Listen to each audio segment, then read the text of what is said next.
Assalamualaikum warahmatullahi wabarakatuh. Sinta, seorang istri pegawai Antam, hidup dalam bayang-bayang pengkhianatan. Suaminya Arman, seorang eksekutif di perusahaan tambang tersebut, terlibat dalam skandal korupsi besar yang selama ini tertutup rapat. Ketika Sinta menemukan dokumen rahasia yang membuktikan kejahatan Arman, ia bukan hanya dikhianati secara emosional, tetapi juga disingkirkan oleh pria yang seharusnya melindunginya. Ditinggalkan dan diperlakukan tidak adil, Sinta memilih untuk tidak diam.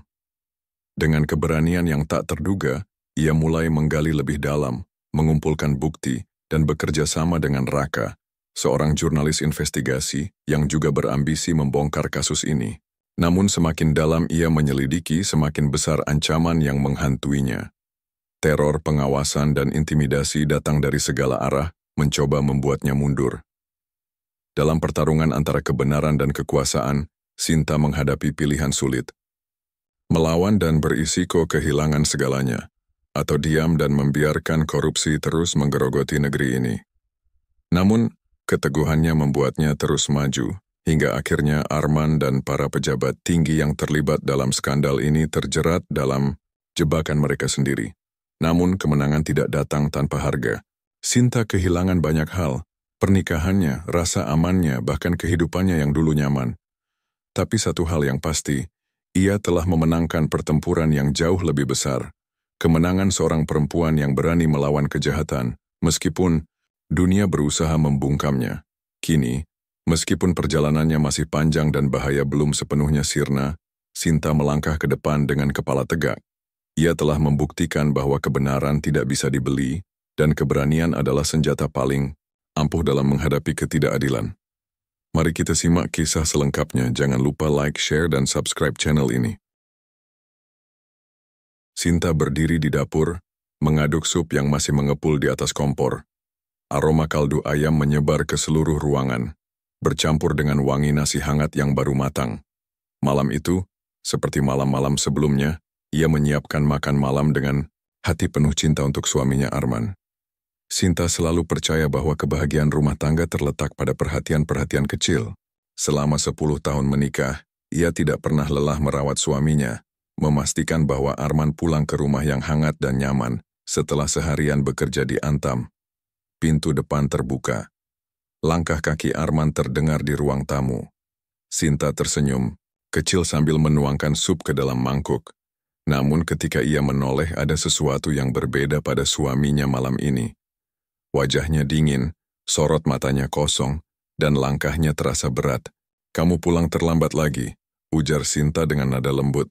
"Aku sudah siapkan makan malam. Duduk, aku ambilkan nasi." Arman tidak langsung menjawab. Ia hanya berdiri di ambang pintu ruang makan, menatap meja yang sudah tertata rapi. Napasnya terdengar berat. Sinta yang tidak menyadari kegelisahan suaminya, tetap sibuk menyiapkan piring tambahan. Namun saat ia berbalik, Arman meletakkan sebuah amplop coklat di atas meja. "Sinta, kita harus bicara," katanya dengan suara yang terdengar lebih dingin dari biasanya. Sinta mengernyit. Nada suara itu terasa asing. Dengan ragu ia meletakkan sendok yang sedang dipegangnya dan duduk di kursi di hadapan Arman. "Apa ini?" tanyanya menunjuk amplop tersebut. Arman menarik napas dalam. Surat cerai. Dada Sinta seketika terasa sesak.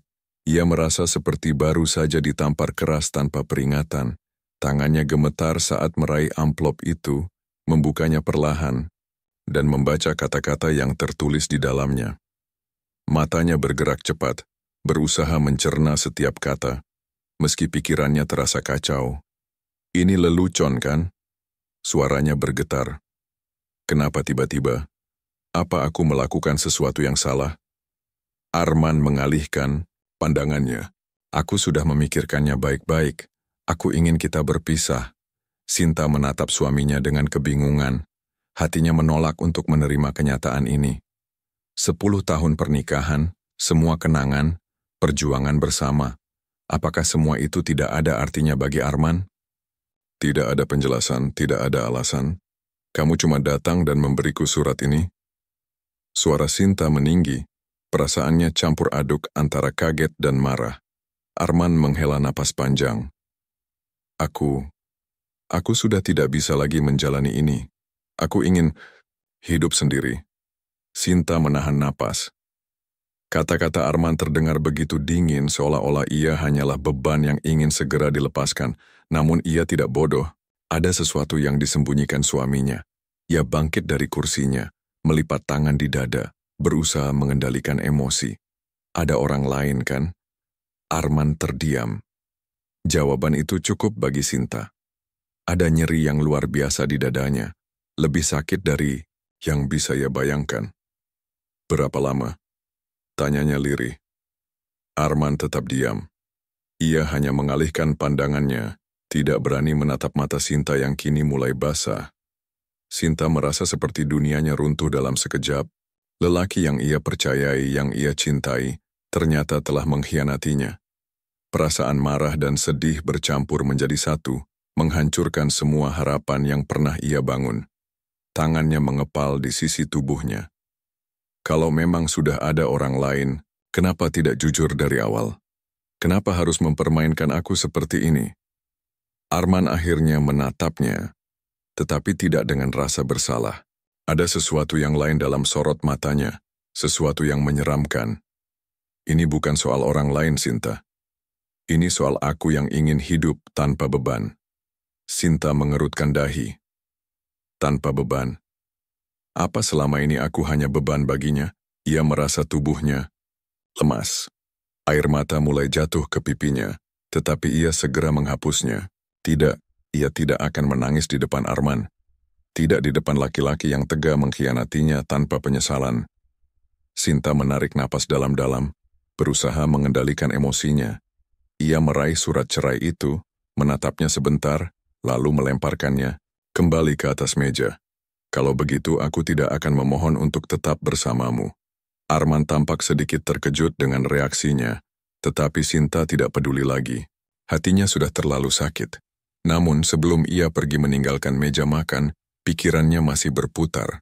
Ada sesuatu yang tidak beres. Sikap Arman, sorot matanya, cara ia menghindari pertanyaan, semuanya terasa janggal. Dan Sinta tahu satu hal, ia akan mencari tahu kebenarannya. Sinta menatap ruang kerjanya yang kini penuh dengan barang-barang yang masih belum sepenuhnya ia kemasi. Setelah surat cerai dari Arman, hidupnya berubah dalam hitungan hari. Rumah yang dulu ia rawat dengan penuh cinta kini bukan lagi miliknya. Arman menyuruhnya pergi, memberi uang sebagai kompensasi yang terasa seperti penghinaan, dan seolah-olah membuangnya seperti barang bekas yang tak lagi berguna. Namun, Sinta bukan perempuan lemah. Ia menerima kenyataan pahit ini dengan kepala tegak.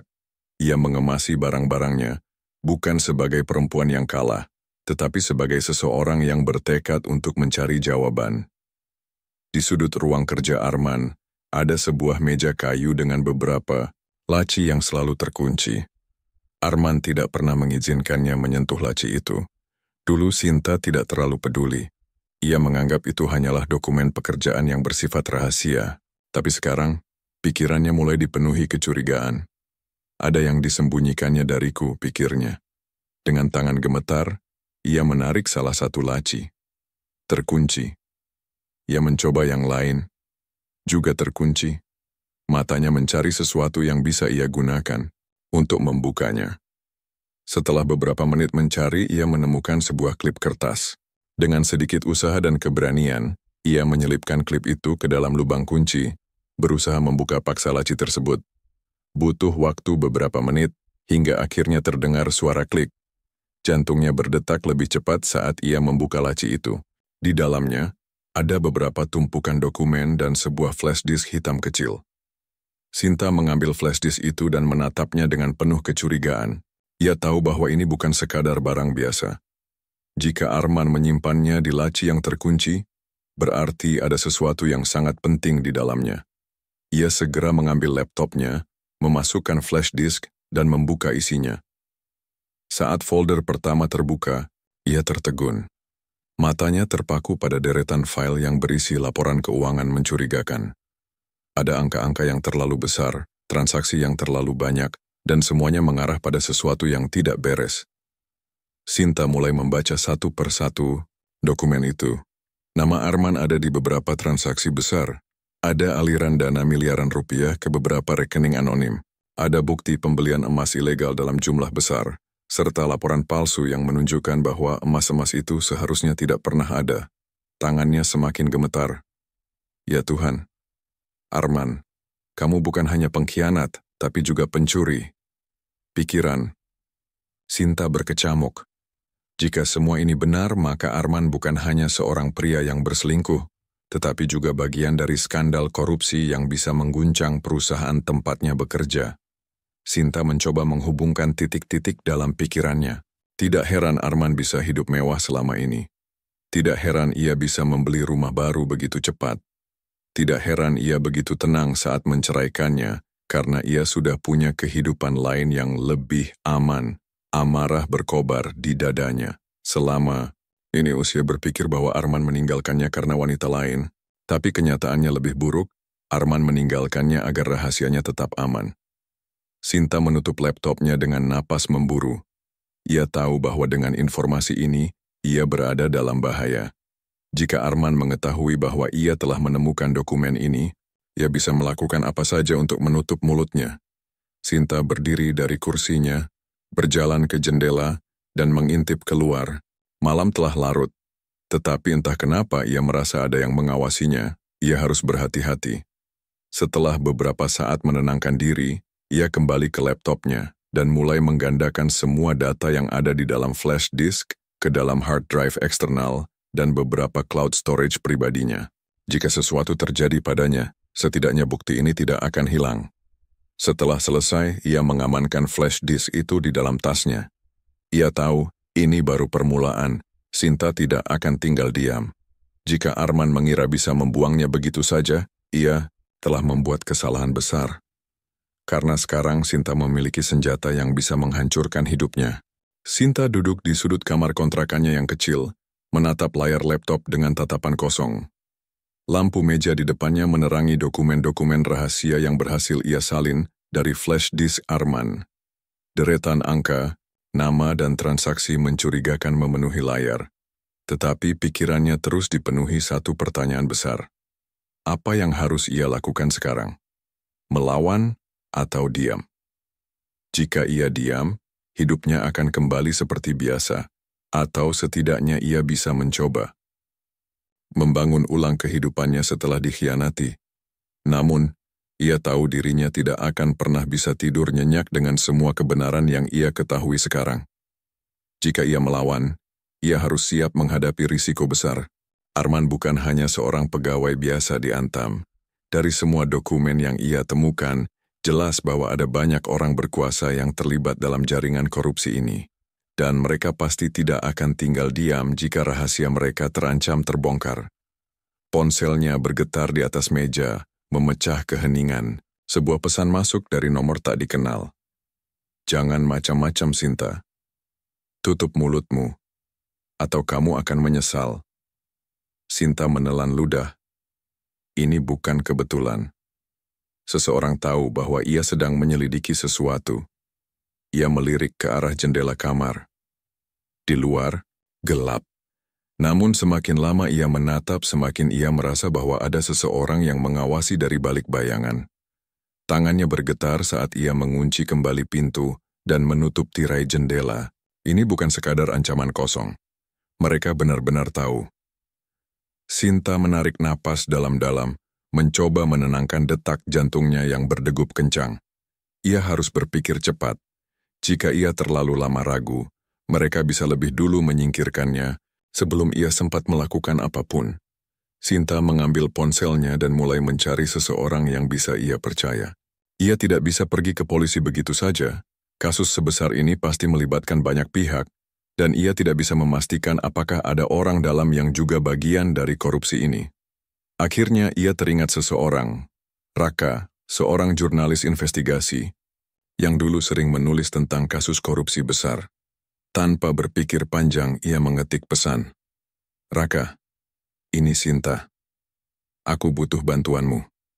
Aku punya sesuatu yang bisa mengguncang Antam. Aku dalam bahaya. Pesan terkirim. Beberapa menit berlalu tanpa jawaban. Sinta mulai cemas, tetapi akhirnya ponselnya bergetar.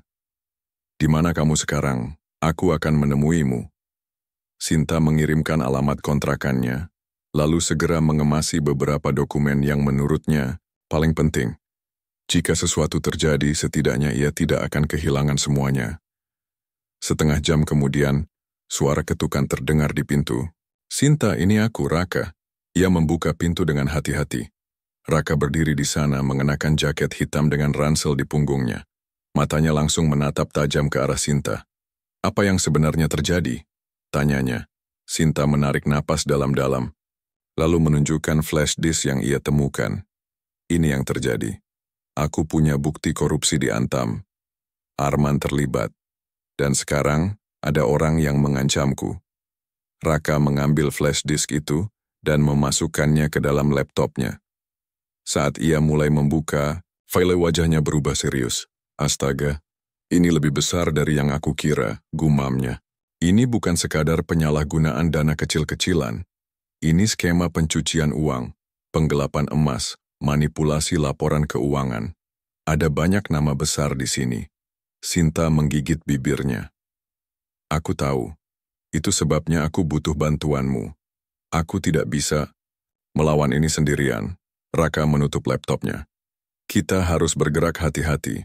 Kalau ini bocor terlalu cepat, mereka akan tahu bahwa kamu yang membocorkannya. Dan aku yakin mereka tidak akan ragu untuk menghilangkanmu. Sinta merinding. Bayangan kematian tiba-tiba terlintas di pikirannya. Lalu apa yang harus kita lakukan? Tanyanya pelan. Raka berpikir sejenak.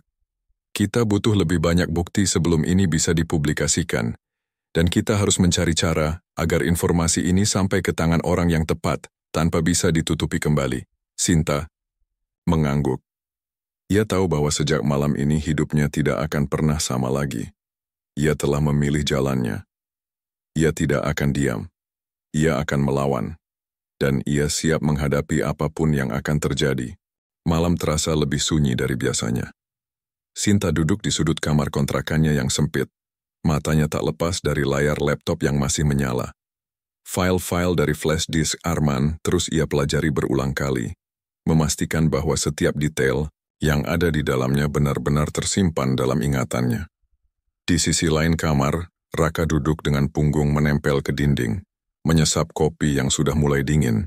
Sejak pertemuan mereka, jurnalis investigasi itu tidak berani membiarkan Sinta sendirian. Ia tahu, apapun yang mereka hadapi sekarang bukanlah ancaman kecil. Kamu yakin tidak ada orang lain yang tahu tentang tempat ini? Tanya Raka pelan. Sinta mengangguk meskipun hatinya tidak sepenuhnya yakin. Setauku tidak. Tapi setelah pesan ancaman itu aku mulai ragu. Raka menghela napas dan menatap ponselnya. Kita harus bergerak cepat. Aku sedang menghubungi beberapa kenalanku yang bisa membantu kita memverifikasi dokumen ini. Tapi masalahnya, semakin lama kita menyimpan ini semakin besar risikonya. Sinta mengerti. Informasi dalam flash disk itu bukan sekadar bukti korupsi biasa. Ini adalah skema pencucian uang besar-besaran yang melibatkan pejabat-pejabat tinggi di Antam dan beberapa orang yang punya kuasa di pemerintahan. Kalau mereka tahu kita punya ini, mereka tidak akan tinggal diam. Dan memang benar mereka tidak tinggal diam. Pukul 2 dini hari. Udara dingin menyusup masuk melalui celah jendela.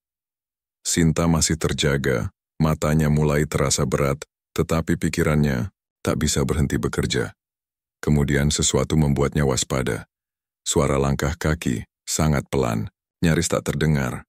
Tapi naluri Sinta menangkapnya dengan jelas.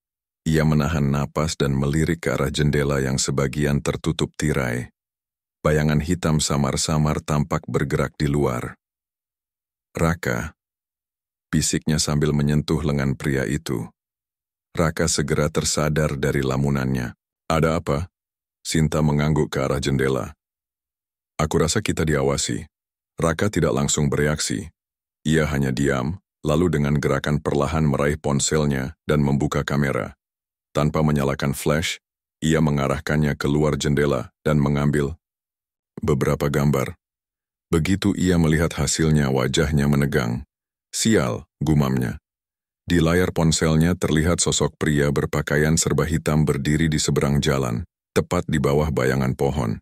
Meskipun wajahnya tidak terlihat jelas, tubuhnya condong ke arah kontrakan Sinta, seolah sedang mengawasi mereka. "Mereka sudah menemukanmu," kata Raka dengan suara tegang. Jantung Sinta berdegup kencang. Ini lebih buruk dari yang ia bayangkan. "Kita tidak bisa tetap di sini." Raka berdiri dengan cepat memasukkan laptop dan flash disk ke dalam tasnya. "Ambil barang-barang pentingmu. Kita harus keluar sebelum mereka melakukan sesuatu." Sinta buru-buru meraih tas kecilnya dan beberapa dokumen penting. Saat mereka bersiap untuk pergi, tiba-tiba terdengar suara gedebuk keras dari luar pintu. Seseorang mencoba masuk. Sinta dan Raka langsung bertukar pandang. Tidak ada waktu lagi. Tanpa suara, Raka menarik Sinta ke arah jendela belakang yang mengarah ke gang sempit. Dengan hati-hati ia membukanya perlahan, memastikan bahwa tidak ada orang yang berjaga di sana. "Cepat," bisiknya. Sinta memanjat keluar lebih dulu, diikuti oleh Raka. Begitu mereka menutup jendela, suara pintu depan yang didobrak bergema di seluruh kontrakan. Seseorang telah masuk. Dengan napas tertahan, mereka berlari menyusuri gang gelap, meninggalkan tempat yang tidak lagi aman bagi mereka.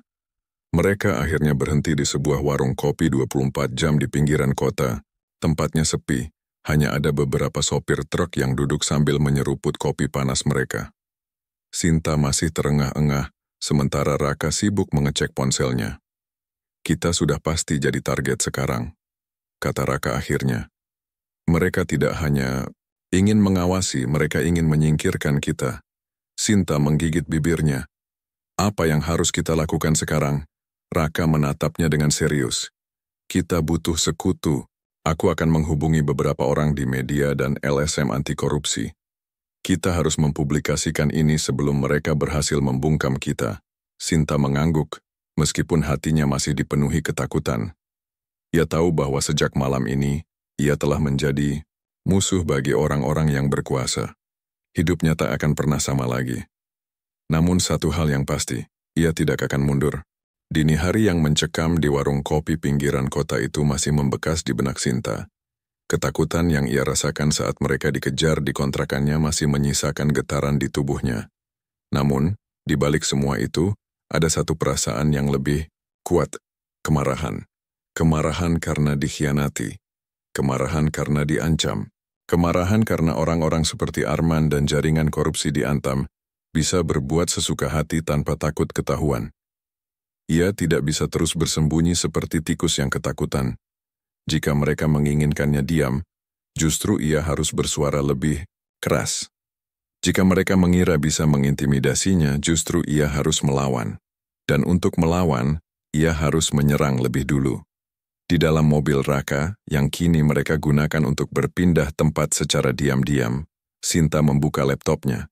Flash disk yang penuh dengan data korupsi itu masih aman di tangannya. Raka melirik ke arahnya. "Apa rencanamu?" Sinta mengetik cepat di laptopnya, lalu menatap Raka dengan mata yang menyala penuh tekad. "Kita jebak Arman." Raka menaikkan alis. "Bagaimana caranya?" "Dia pasti sudah curiga. Bahkan mungkin sekarang dia sudah tahu kalau kita punya dokumen ini." Sinta tersenyum tipis. "Justru itu, kita buat dia semakin panik." Ia menarik napas dalam-dalam sebelum menjelaskan rencananya. Arman akan melakukan apapun untuk memastikan bahwa dokumen ini tidak pernah keluar ke publik. Jika kita berhasil membuatnya percaya bahwa aku siap bernegosiasi, dia pasti akan datang untuk bertemu denganku. Saat itulah kita bisa menjebaknya. Raka berpikir sejenak lalu mengangguk. "Oke, kedengarannya berisiko, tapi mungkin ini satu-satunya cara untuk membuatnya lengah." Sinta segera mengeluarkan ponselnya. Dengan tangan sedikit gemetar, ia mengetik pesan kepada Arman. "Arman, aku tahu semua yang telah kau lakukan. Aku tidak ingin masalah ini berlanjut, tapi aku juga tidak mau dirugikan. Aku punya semua buktinya. Kita harus bicara." Ia menekan tombol kirim dan menunggu. Tidak butuh waktu lama. Beberapa menit kemudian ponselnya bergetar. Sebuah balasan dari Arman. "Di mana kamu? Kita bisa bicara."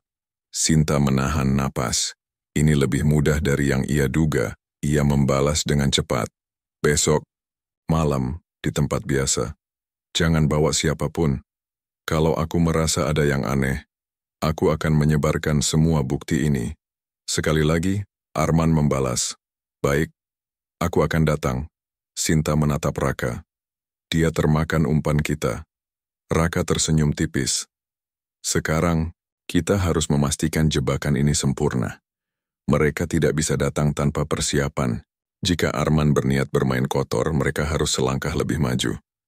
Raka segera menghubungi beberapa rekannya di media dan seorang aktivis anti korupsi yang ia percayai. Ia meminta mereka untuk bersiap di lokasi pertemuan dengan peralatan rekaman tersembunyi. Mereka memilih tempat pertemuan dengan hati-hati, sebuah kafe kecil di pinggiran kota yang cukup sepi, tetapi memiliki banyak sudut yang bisa digunakan untuk memantau situasi tanpa mencolok. Raka juga memasang alat penyadap kecil di dalam tas Sinta sehingga setiap kata yang diucapkan Arman nanti bisa direkam sebagai bukti. Kalau dia mengaku ini akan jadi senjata utama kita, ujar Raka dan Sinta mengangguk. Dan kalau dia mencoba menjebakku, kita harus siap melarikan diri. Malam itu, mereka berlatih berbagai kemungkinan skenario. Bagaimana jika Arman membawa orang lain? Bagaimana jika ia mencoba mengambil paksa dokumen itu? Apa yang harus mereka lakukan jika keadaan menjadi tidak terkendali? Sinta tahu bahwa ini bukan sekadar pertemuan biasa. Ini adalah titik balik. Jika rencana ini berhasil, maka kejahatan Arman akan terbongkar. Jika gagal, mungkin ia akan berakhir dalam bahaya yang lebih besar. Namun, ia sudah tidak punya pilihan lain. Malam pertemuan pun tiba. Sinta tiba lebih dulu di kafe, duduk di salah satu meja dekat jendela. Raka dan beberapa rekannya sudah berada di tempat yang strategis, berbaur dengan pengunjung lain sambil memperhatikan keadaan.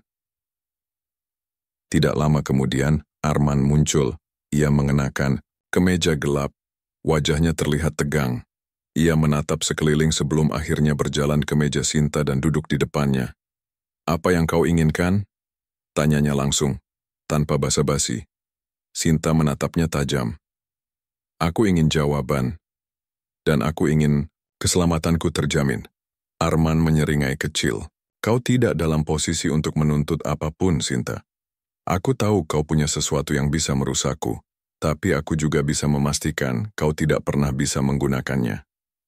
Sinta menahan napas. Kata-katanya penuh ancaman. Namun, ia tidak boleh terlihat lemah. Aku hanya ingin kesepakatan, katanya tegas. Aku akan menyerahkan semuanya asal aku mendapatkan jaminan bahwa aku dan orang-orang terdekatku akan aman. Arman menatapnya lama. Kau pikir aku akan percaya begitu saja? Sinta mengangkat bahu. Kalau aku ingin menjatuhkanmu, aku sudah bisa melakukannya dari kemarin. Arman terdiam sejenak, lalu menyandarkan tubuhnya ke kursi. Baik. Aku akan memastikan keselamatanmu. Tapi aku ingin bukti itu sekarang. Sinta tersenyum dalam hati. Ia tahu Arman cukup terdesak untuk mengambil umpan ini. Ia berpura-pura mengeluarkan flash disk dari tasnya. Tetapi di saat bersamaan, Raka dan rekannya sudah merekam setiap kata yang diucapkan Arman. Bukti yang ada di tanganmu itu berbahaya, Sinta. Kalau sampai jatuh ke orang yang salah, bukan hanya aku yang akan terancam. Kau juga akan dalam masalah besar. Kau tahu kan, orang-orang di atas sana tidak akan tinggal diam. Sinta menatapnya tajam. Jadi kau mengakui semuanya. Arman tersentak. Matanya menyipit menyadari bahwa ia telah terpancing. Namun sebelum ia bisa bereaksi lebih jauh, dua orang pria yang duduk di sudut kafe berdiri.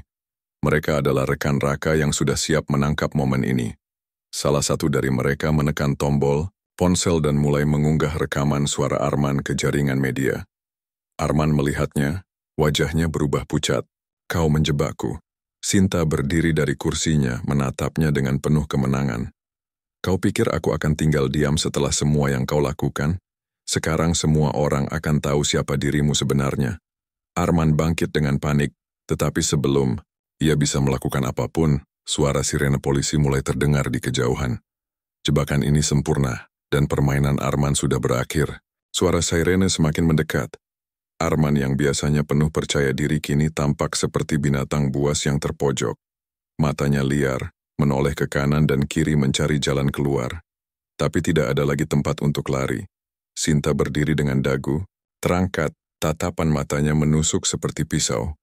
Semua yang ia perjuangkan, semua ancaman yang ia terima, dan semua pengorbanannya selama ini akhirnya mulai membuahkan hasil. Kau sudah tamat, Arman, ucapnya lirih. Dua petugas berseragam masuk ke dalam kafe dengan langkah cepat, diikuti oleh seorang pria berpakaian sipil yang tampaknya adalah penyidik KPK. Arman Wijaya, Anda ditangkap atas dugaan keterlibatan dalam kasus korupsi dan pencucian uang. Suara tegas itu bergema di seluruh ruangan. Arman mundur selangkah. Wajahnya yang semula merah padam kini mulai memucat. Kalian tidak tahu apa yang kalian lakukan.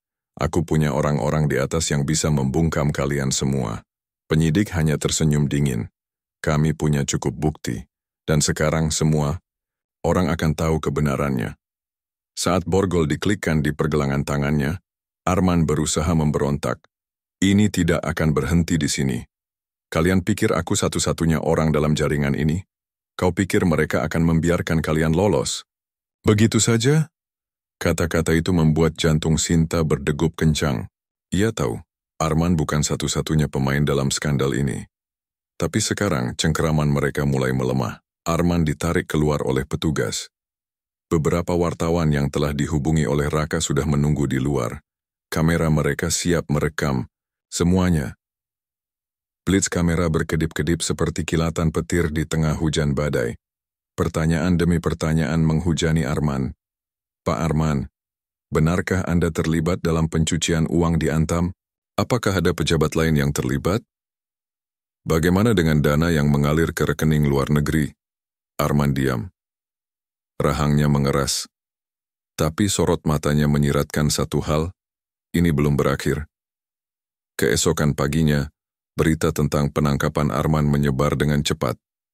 Skandal korupsi di Antam terungkap, mantan pejabat ditangkap. Modus kotor di balik proyek pertambangan, KPK selidiki jaringan korupsi. Pegawai Antam bongkar skandal suaminya sendiri. Nama Sinta muncul di beberapa artikel, meskipun hanya disebut sebagai sumber anonim. Ia tidak ingin langsung menjadi pusat perhatian, karena ia tahu ancaman masih ada. Di kantor KPK, tim penyidik mulai membongkar jaringan korupsi yang lebih besar. Dari data yang Sinta dan Raka serahkan, terungkap bahwa dana haram yang dikumpulkan dari proyek fiktif di Antam telah dialirkan ke berbagai rekening luar negeri, mencuci uang dalam jumlah miliaran rupiah. Lebih mengejutkan lagi, ada nama-nama besar di balik itu semua. Pejabat pemerintah, pengusaha, bahkan beberapa petinggi di Antam sendiri. Mereka tidak bisa lagi bersembunyi. Sinta duduk di apartemen sementara yang disediakan oleh LSM anti korupsi. Ponselnya tidak berhenti berbunyi sejak pagi. Raka menghela napas sambil menyerahkan secangkir kopi padanya. Kau siap jadi sorotan? Sinta mengangkat bahu.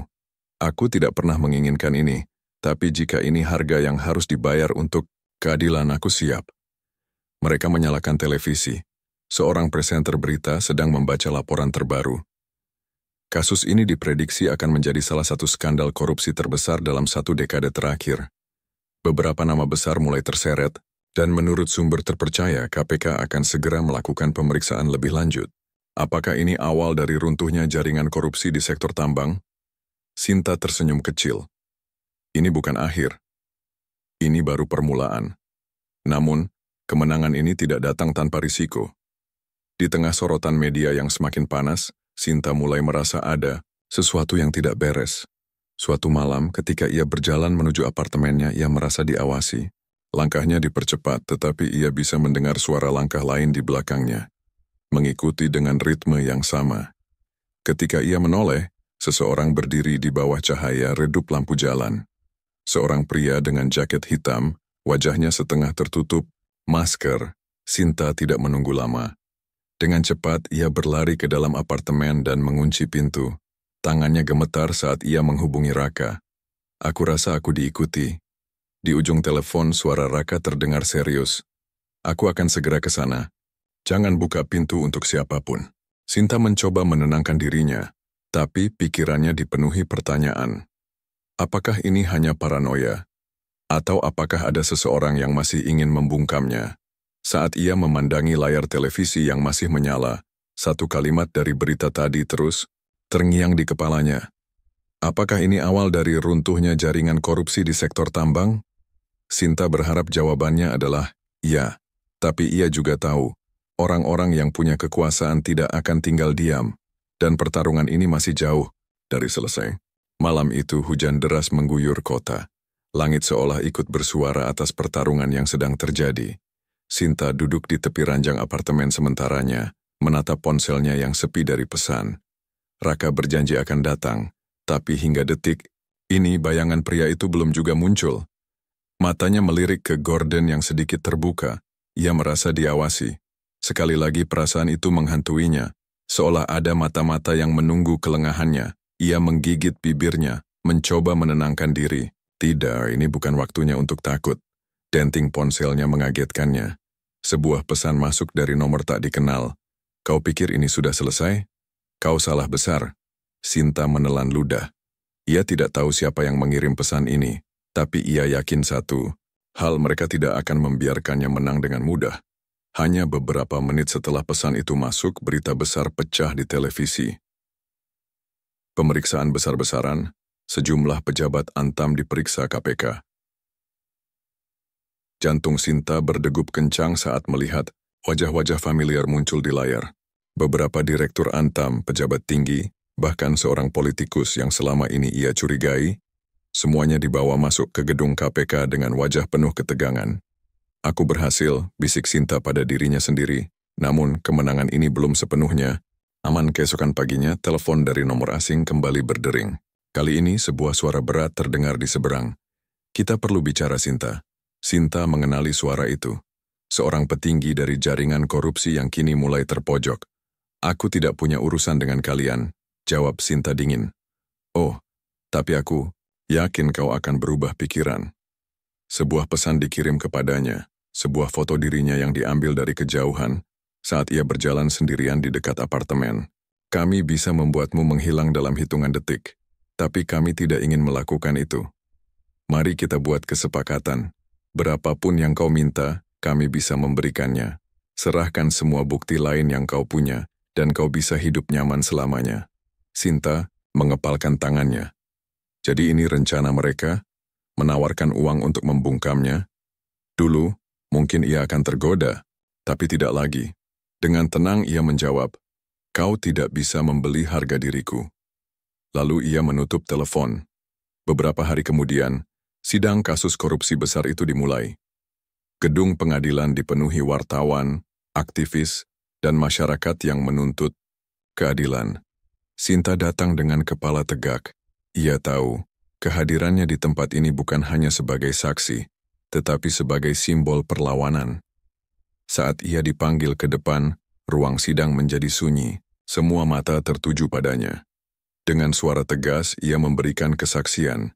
Ia menceritakan bagaimana korupsi ini dijalankan, bagaimana uang negara mengalir ke rekening-rekening gelap, dan bagaimana Arman serta rekan-rekannya menutupinya selama bertahun-tahun.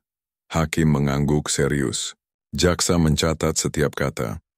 Dan di sudut ruangan Arman menatapnya dengan ekspresi yang sulit dibaca.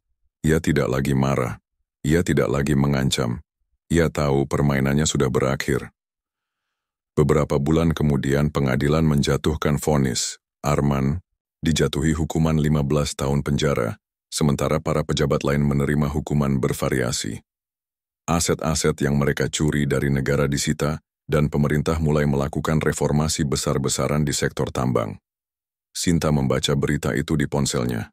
Ia seharusnya merasa puas, tapi ada sesuatu yang mengganjal. Ia kehilangan banyak hal dalam perjuangan ini. Pernikahannya, kehidupannya yang dulu nyaman, dan mungkin sebagian dari rasa amannya. Namun saat ia menatap langit biru di atas kepalanya, ia tahu satu hal. Ia telah melakukan hal yang benar, dan itu lebih berharga dari segalanya. Sinta menarik napas dalam-dalam, lalu melangkah pergi. Masa depannya masih penuh ketidakpastian, tetapi ia tahu, ia telah memenangkan pertempuran terpenting dalam hidupnya. Kemenangan seorang perempuan, bukan karena kekuatan, bukan karena uang, tetapi karena keberanian untuk berkata tidak pada kejahatan. Dan itu adalah kemenangan yang tidak akan pernah bisa direbut kembali.